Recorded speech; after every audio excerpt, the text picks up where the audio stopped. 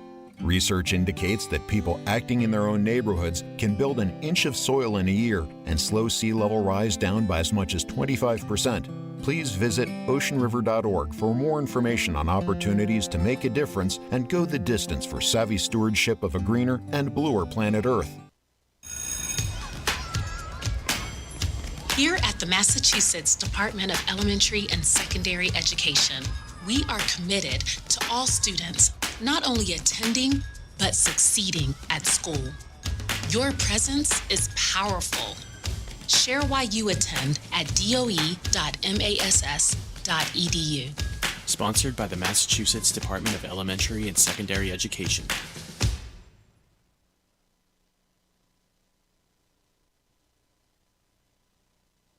Find daily interviews and full shows of the Financial Exchange on our YouTube page. Like us on YouTube and get caught up on anything and everything you might have missed. This is the Financial Exchange Radio Network.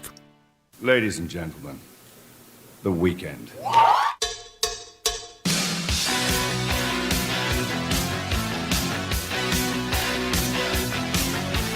Joining us now on the line is the one and only Paul LaMonica from Barron. We're talking a little bit about Palantir today. Paul, how are you? I'm good, thanks. How you guys doing? We're doing great here. Not as well as Palantir, which was up, I believe, somewhere around like 500% or 400% last year, and now up 55% this year.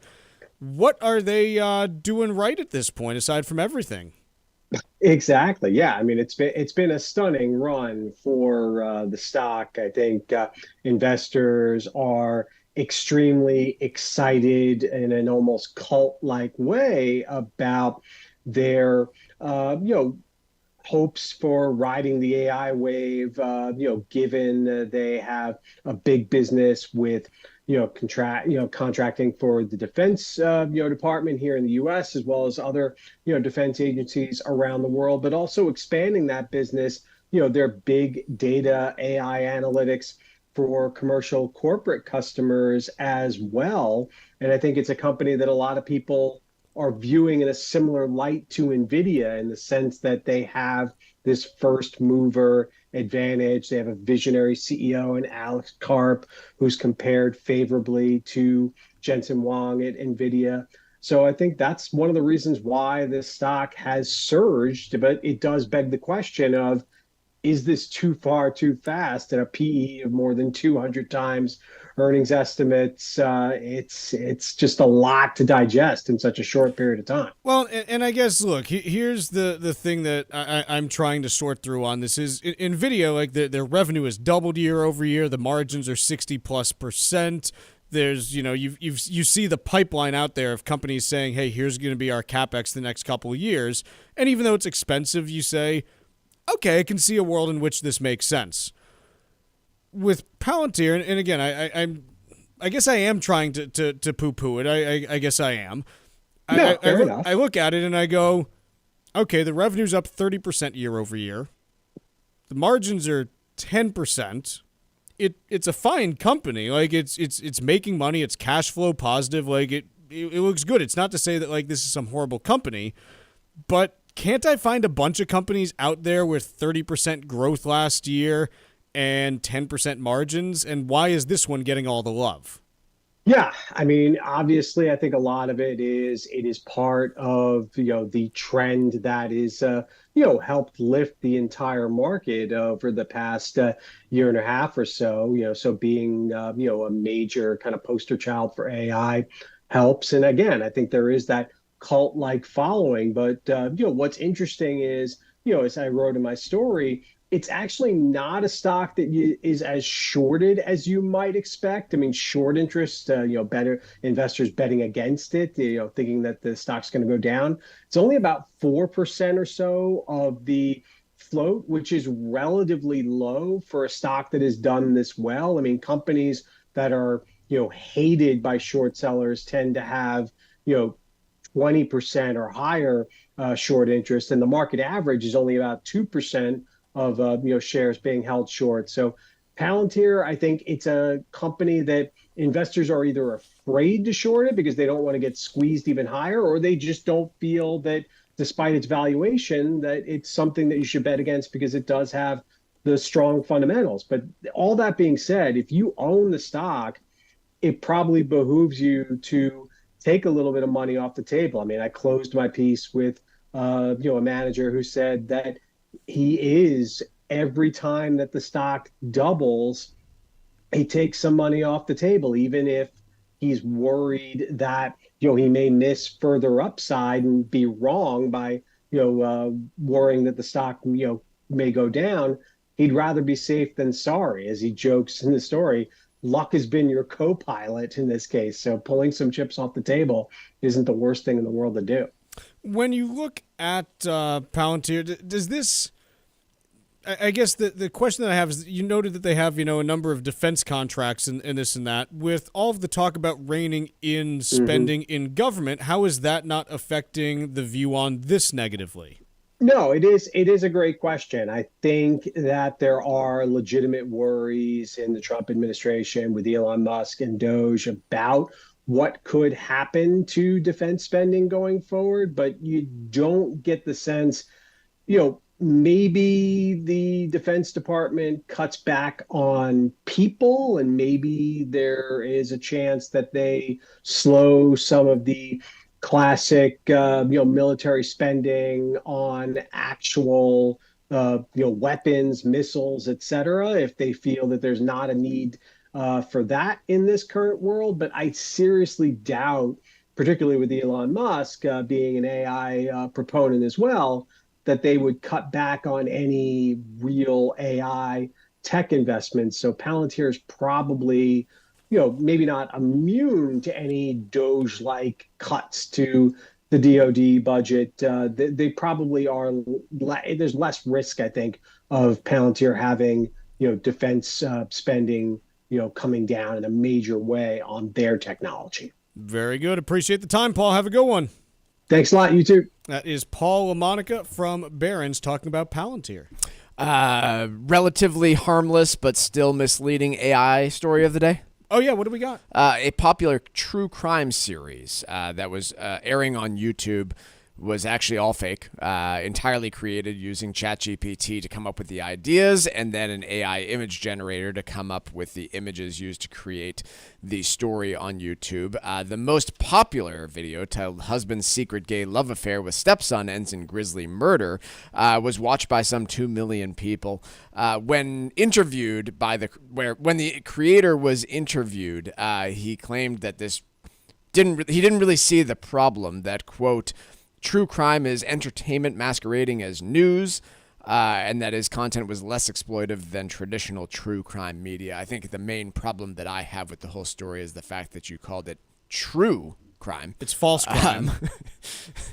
But it is kind of a weird segment that Americans are a bit fascinated with. The 17th most popular podcast on Spotify is Crime Junkies, which is a true crime podcast, and there are dozens of those different true crime podcasts that are out there.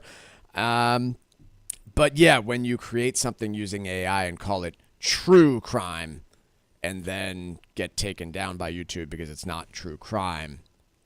So, a couple interesting questions as a result of this. One, would this have been popular if not referred to as true crime, but instead just, a fake fiction? crime? Like, no, I don't think so. And clearly, this is someone who's talented at doing this. Right. Get a real job. No, not get a real job. I don't know, call it fake crime or write fiction or whatever. I don't know. You're clearly good at this. Yeah. So, I don't know, do something with it. We're going to take a break for the entire weekend. We'll see you back here. And Monday. We'll see you back here on the Financial Exchange next week.